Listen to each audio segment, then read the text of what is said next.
My name is Boniface, Mwalii. Are you an Arsenal fan or a Man United fan? Do you support any football team? No, but actually, the problem is teams are rising and falling very quickly now.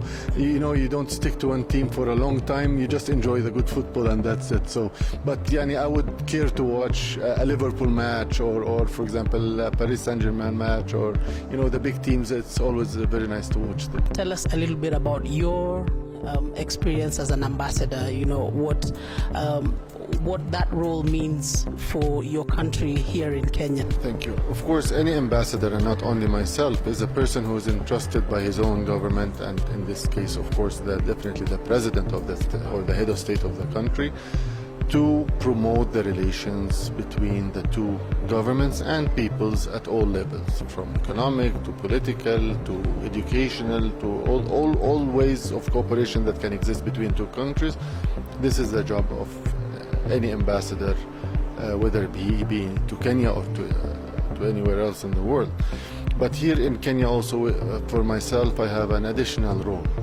There is a recognizable lack of information on issues of the Middle East and developments.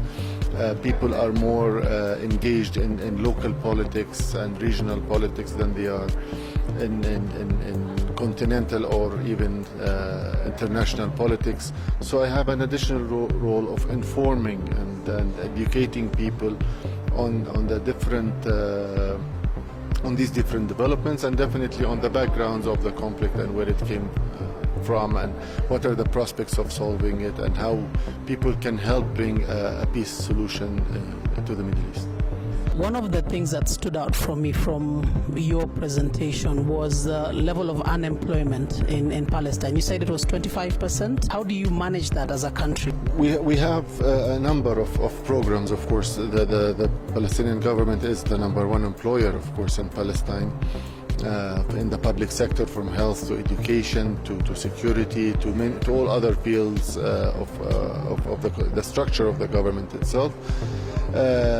And also we have temporary employment systems that exist, where people work for 3 months and then another person takes the job for 3 months for jobs that can be researchers, think of it as internships that are being adopted.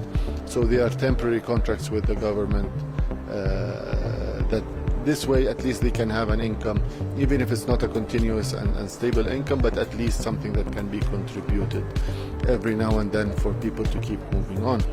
But again, this high level of unemployment is not as a result for bad policies of the Palestinian government. It's a result of the situation that the Israeli occupation is putting us into, with restriction of movements.